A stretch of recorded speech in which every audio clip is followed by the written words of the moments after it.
Hello, welcome back to the reading of the poem of the Man God, written by Maria Valtorta, Volume 2. Chapter 219, Part 2, Teaching at Ashkelon. Excuse me. Judas speaks. When did he ever correct me for that? In any case, everybody has his own ways and makes use of them. The zealot starts at those words and looks at Jesus, who is silent, and who responds with a light smile of understanding to Simon's remindful glance. That is not a good reason, says James of Alphaeus calmly, and continues. We are here to correct ourselves before correcting others. The Master has been first our master, and he would not have been our master if he had not wanted us to change our habits and minds. He was master in wisdom. He was? He is, says Thaddeus seriously. How much cavilling? All right, he is. And he is our master in everything else, not only in wisdom. His teaching applies to everything there is in us. He is perfect. We are imperfect. Let us endeavor, therefore, to become perfect, advises James of Alphaeus kindly. I don't think I committed a fault. The fault lies with that cursed race. They are all wicked. No, you cannot say that, bursts out Thomas. John went among the lowest class, the fishermen who were taking their catch to the market. And look at this damp sack. It is full of choice fish. They gave up their profit to give it to us. They were afraid that the morning catch might not be fresh by evening, so they went back to sea, and they wanted us to go with them. We seemed to be on the Lake of Galilee, and I can assure you that if the place reminded us of it, if also the boats full of keen faces reminded us, John reminded us much more. He seemed another Jesus. Words flowed from his smiling lips as sweet as honey, and his face shone like another sun. How he resembled you, Master. I was moved. We were at sea for 3 hours, waiting for the nets, stretched out between floats, to become full of fish, and they were 3 hours of utter happiness. Then they wanted to see you, but John said, we will meet at Capernaum, as if he were saying, we will meet in the square of your village.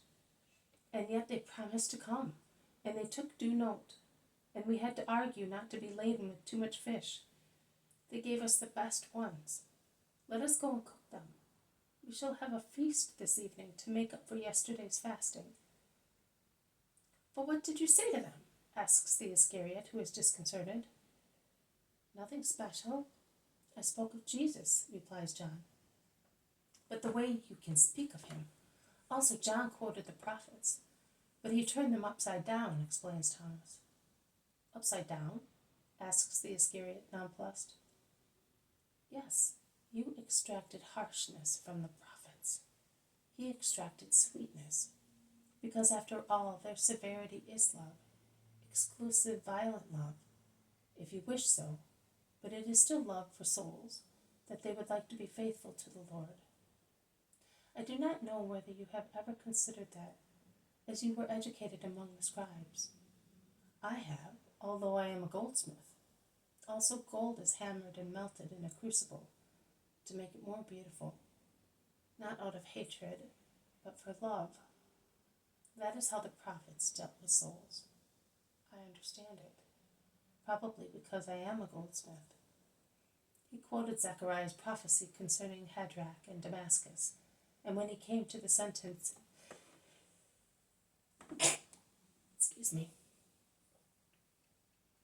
seeing this, Ashkelon will be terrified, and Gaza will be seized with trembling. So will Ekron at the ruin of her prospects. The king will vanish from Gaza. He began to explain how all that happened because man had abandoned God, and speaking of the coming of the Messiah, who is loving forgiveness. He promised that from a poor royalty, such as the sons of the earth wish for their countries, the men who follow the doctrine of the Messiah will succeed in attaining an eternal, infinite royalty in heaven. To say that is nothing, but to hear it thought I was listening to music, and that I was being carried away by angels. And thus the prophets, who gave you a cudgeling, gave us delicious fish. Judas is disconcerted and remains silent. And what about you? The master asks his cousins and the zealot. We went towards the shipyards where the caulkers work. We also preferred to go amongst the poor people, but there were also some wealthy Philistines watching their boats being built. We did not know which of us should speak, so we drew lots, as children do. Judas held up 7 fingers, Simon 2, and I 4. So it was for Judas to speak, and he did, explains James of Alphaeus. What did you say? They all ask. I openly made myself known for what I am, saying that I was asking them in their hospitality to be kind enough to listen to the word of a pilgrim who considered them as brothers, having the same origin and the same end, and the hope, which although not common was full of love, to take them to the house of the Father and call them brothers forever. In the great joy of heaven, then I said, Zephaniah, our prophet, said, the region of the sea will be a place for shepherds. They will lead flocks there to pasture. Among the house of Ashkelon they will rest at evening. And I clarified my idea, saying, the supreme shepherd has come amongst you. He is not armed with arrows, but with love. He stretches out his arms towards you and points out his holy pastures. He remembers the past only to pity men for the great harm they do and have done to themselves through hatred, like foolish children, while they could have relieved so much sorrow by loving one another, since they are brothers. This land, I said, will be the place of holy shepherds, the servants of the supreme shepherd, who are already aware that they will have their richest pastures here and their best flocks, and their hearts, in their declining years, will be able to rest thinking of your hearts and the hearts of your children more intimate than friendly homes, because Jesus, our Lord, will be their master. They understood me. They asked me questions. Nay, they asked us all questions. And Simon told them of his cure. My brother spoke to them of your goodness towards the poor. And here is the proof. This fat purse for the poor we shall find on our way. The prophets did not harm us either. Judas does not utter a single word. Well, says Jesus comfortingly, Judas will do better next time. He thought he was doing the right thing by doing what he did, and as he acted for an honest purpose, he committed no sin. And I am equally satisfied with him.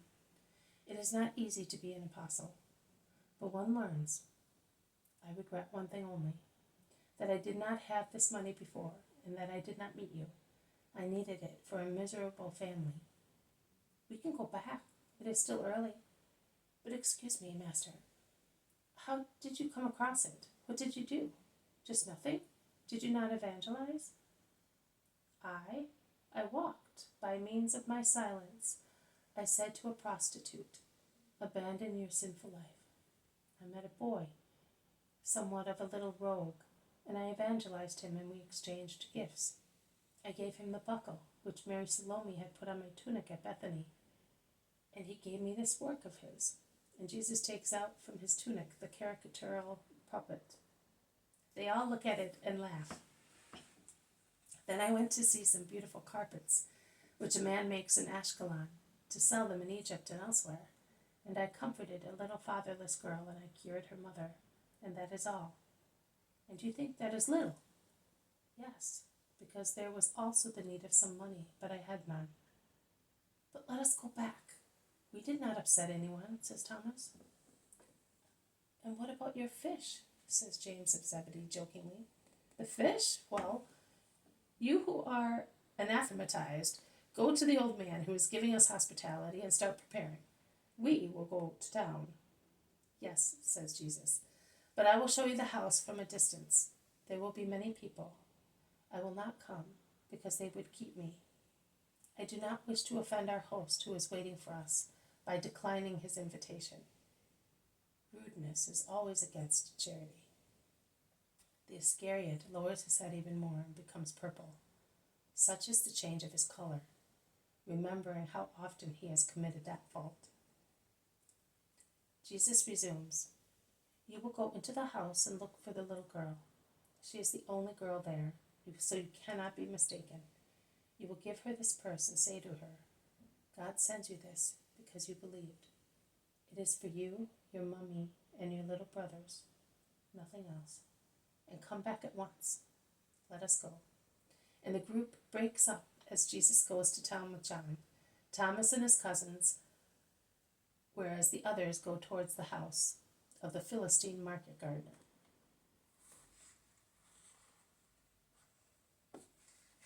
This has been a reading from the poem of the Man God, written by Maria Valtorta, Volume 2.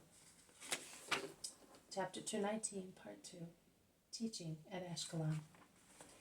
Thank you for listening. I will see you tomorrow. May God bless you, and may peace be with you.